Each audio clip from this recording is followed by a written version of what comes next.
The lights inside the warehouse club on the south side of Indianapolis come on at 4:45 in the morning. The fluorescent tubes flicker once, then steady, then hold. A man in a gray vest named Curtis pushes a tall metal cart down aisle 7. The cart wheels squeak against the polished concrete floor. They have squeaked for 11 years. Curtis has worked here for 19. He knows every aisle, every shelf height, every product code in the dry goods section. He stops at the end cap where the cooking oil pallets are usually stacked. He looks at the pallets. He counts them. He counts them again. He removes a small notebook from the chest pocket of his vest. He writes a number. He underlines it twice. The number is the count of pallets remaining at 4:45 on this Monday morning, the start of the second week. The number is 7. Last Monday at the same hour, the number was 41. Curtis does not say anything. He does not need to. He has seen this pattern before, in 2020, in 2022 during the formula shortage, and once before that, in 2008, when the rice shelves emptied for 3 weeks. He knows what the pattern is. He knows what comes next. He pushes the cart back toward the receiving dock to check the morning's delivery manifest. The manifest, when he reads it, shows that the inbound shipment scheduled for today has been reduced to 30% of its standing order.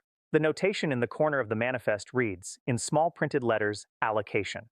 He has not seen that word on a manifest in 3.5 years. And by the time he finishes his shift at 1 in the afternoon, the 7 pallets will be down to 2, the 2 will be down to none, and the empty space at the end of aisle 7 will be the visible beginning of something that, 4 weeks from now, will be visible on every television screen in the country. The first signal arrived in week 1.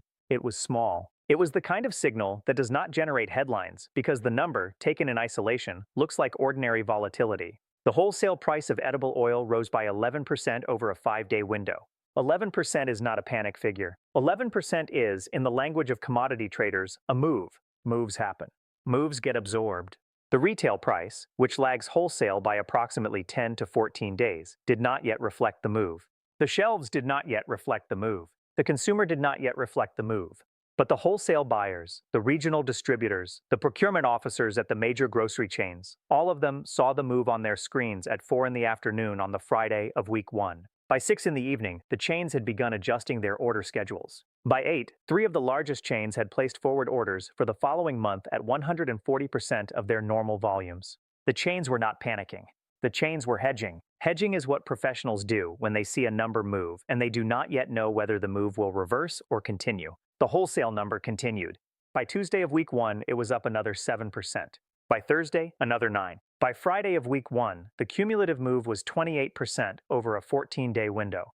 28% is no longer a move. 28% is the kind of figure that triggers internal pricing committees at the chains to meet in emergency session. The committees met. They authorized retail price adjustments. The adjustments began appearing on shelf tags on the morning of the first day of week 2. The consumer, walking into the store for the first time since the move began, encountered a price that was 28% higher than the price they had paid the previous Friday. $872 in projected annual household spending on this single category had become $1,116 overnight. The consumer noticed. The consumer talked. The consumer bought 2 bottles instead of 1. By the third day of week 2, the chains began posting limits. The limits started at 4 units per customer. They did not stay at 4. By the end of week 2, they had been reduced to 2. By the start of week 3, they had been reduced to 1. By the middle of week 3, the limits were no longer being printed on the shelves because the shelves were empty before the store opened. Curtis, on the south side of Indianapolis, did not put limit signs up after Wednesday of week 3 because there was nothing to put limits on. The end cap of aisle 7 remained empty for 4 consecutive mornings. The empty space was photographed by a customer on a Thursday morning. The photograph was shared on a social media platform by Friday afternoon. The photograph had been viewed 3 million times by Saturday evening. By Sunday morning, every grocery chain in the country was receiving phone calls, emails, and in-person visits at rates that exceeded the volume their customer service operations had been built to handle. Hoarding is the technical term. The word is used in supply chain literature without judgment. It describes a rational response by individual households to a perceived risk of future shortage. Each household, acting individually, makes the rational decision to acquire more of the affected good than they would normally consume in the relevant period. The aggregate effect of millions of households making the same rational individual decision is the depletion of the inventory chain at a rate that the chain was not designed to replenish. The chain operates on just-in-time logistics. The chain holds approximately 10 to 14 days of inventory at any given point between the manufacturer and the consumer. When demand spikes to 240% of normal over a 2-week window, which is what the survey data from week 2 showed, the inventory chain is consumed in approximately 5.5 days. After day 5.5, the shelves go empty and stay empty until the manufacturing and shipping chain can be reconfigured. The reconfiguration takes between 3 and 7 weeks under ordinary conditions. Conditions in week 2 were no longer ordinary. The numbers in week 3 told a different story than the numbers in weeks 1 and 2. Wholesale prices, which had risen by 28% in week 1 and another 19% in week 2, did not rise further in week 3. They could not rise further because the auctions at which the price is set had no inventory to auction. The wholesale market entered what traders call a no-trade state. No-trade states do not appear on the standard price charts because the chart shows the last traded price, and when no trades occur, the chart simply holds the last value. The price held at 47% above the baseline. The price did not move. The absence of movement was, in this context, the most significant signal of all. The price was no longer functioning as the rationing mechanism because there was nothing to ration through price. The rationing mechanism had shifted from price to quantity, and the quantity mechanism, when imposed by private actors, is what the rest of the system calls hoarding. When imposed by public actors, it is called something else. The announcement came on a Wednesday afternoon in week 3. It was made by the governor of Indiana, jointly with the governors of Ohio, Kentucky, Tennessee, Missouri, and Arkansas. The announcement was that the 6 states, acting in coordination through an interstate emergency compact that had been dormant since the 1970s, were imposing temporary purchase limits on certain affected goods. The limits would be enforced at the retail level. The limits would be set at 1 unit per household per week. The limits would remain in effect until the supply chain stabilized. The governors did not use the word rationing in the announcement. They used the phrase allocation framework. The substance of the framework was rationing. The technical definition of rationing is the imposition of quantity limits by public authority on access to a good in response to scarcity. The announcement met every element of the definition. There is a woman named Eleanor who has lived in the same neighborhood on the east side of Cincinnati for 41 years. She is 68 years old. She is retired. She worked as a cafeteria manager in the Cincinnati public school system for 34 years. She drives a 2007 Buick LeSabre that she has had for 18 years. She walks her terrier mix named Henry around the block at 6:15 every evening. On the Thursday morning of week 3, she drove to the grocery store on Madison Road that she has shopped at since 1984. She arrived at 6:45.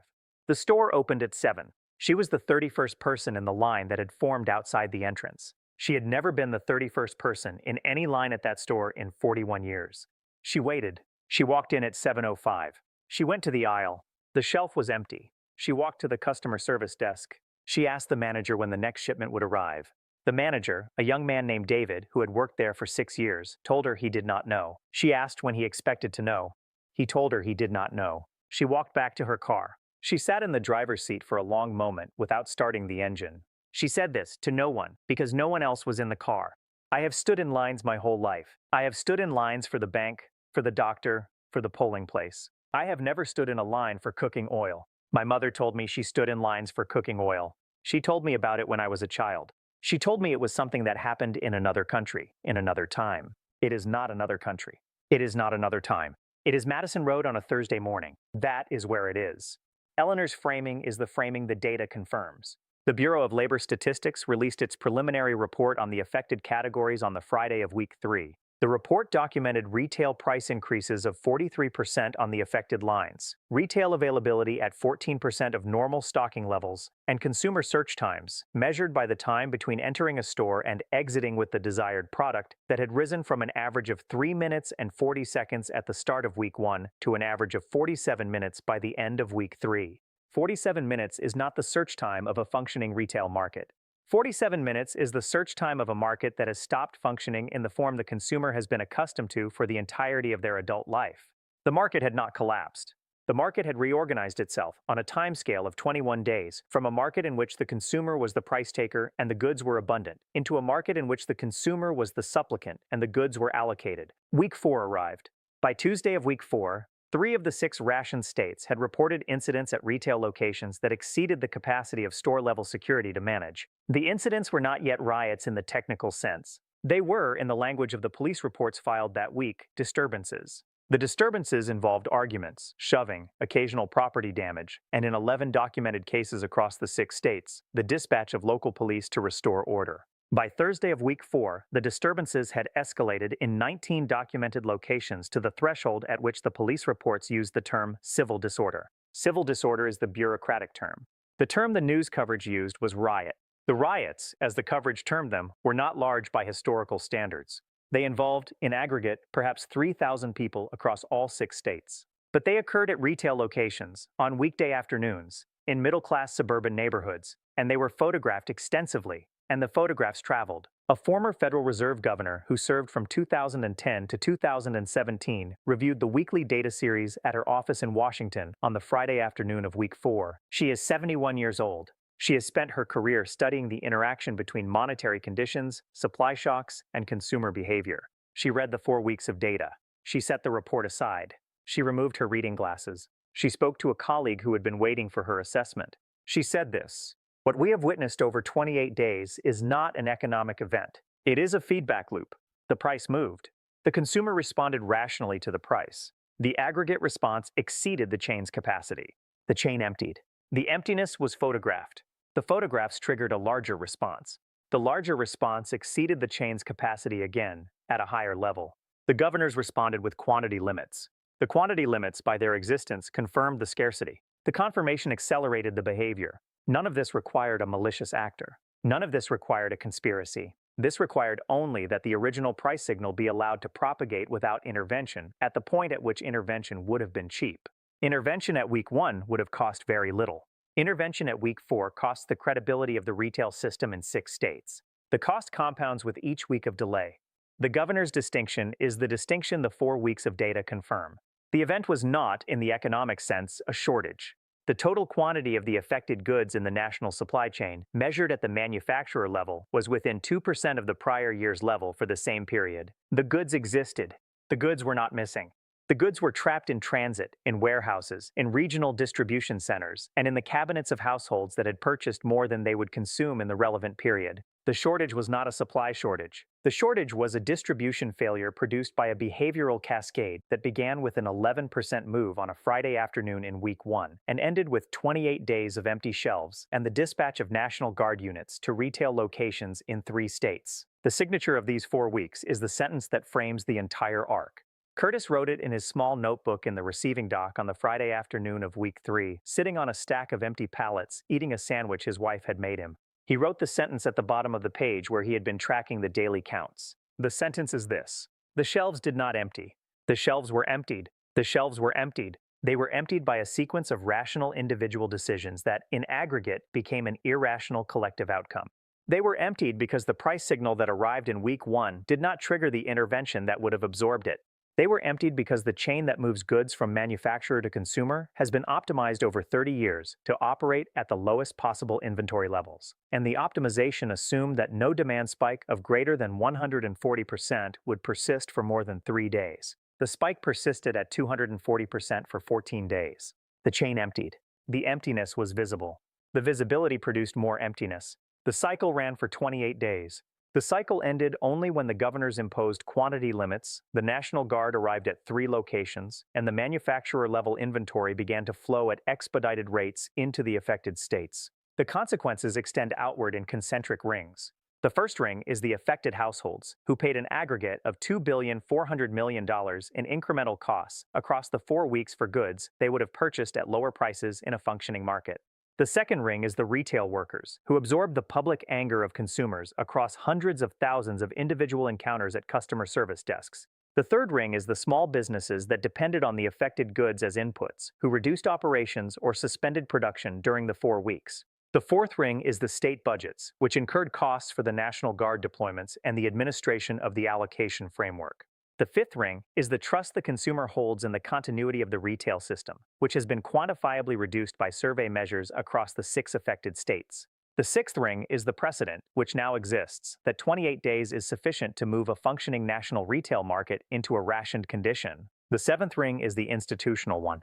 The mechanisms that exist to absorb price signals before they become quantity failures were not deployed in week 1. The reasons for the non-deployment are now under review by 3 congressional committees and 4 state legislative committees. The reviews will produce reports. The reports will produce recommendations. Whether the recommendations will be implemented before the next cycle begins is a question to which no one currently has an answer. The shelves did not empty. The shelves were emptied. 28 days, 6 states, 3 deployments of the National Guard, an aggregate cost to households measured in billions of dollars, a loss of confidence in the continuity of the retail system that cannot yet be measured because the measurement instruments have not yet been administered. The arc, when read from week 1 to week 4, is not the story of a shortage. The arc is the story of a feedback loop that was visible from the first Friday in week 1 and was allowed to run for 28 days before the loop was interrupted. The interruption arrived. The shelves are beginning to fill again. The price is beginning to drift downward from the no-trade plateau. The consumer, on the morning of the first day of week 5, is beginning to walk into the stores and find the goods returning to the shelves. The return is happening. The return is slow. The return does not erase the 28 days. The 28 days are now part of the record, and the record will be consulted by every analyst, every governor, every chain executive, and every household that lived through them for a long time to come. The shelves did not empty. The shelves were emptied. That is the sentence. That is the lesson. That is the 4 weeks. Please hit the bell icon and subscribe my channel for daily updates.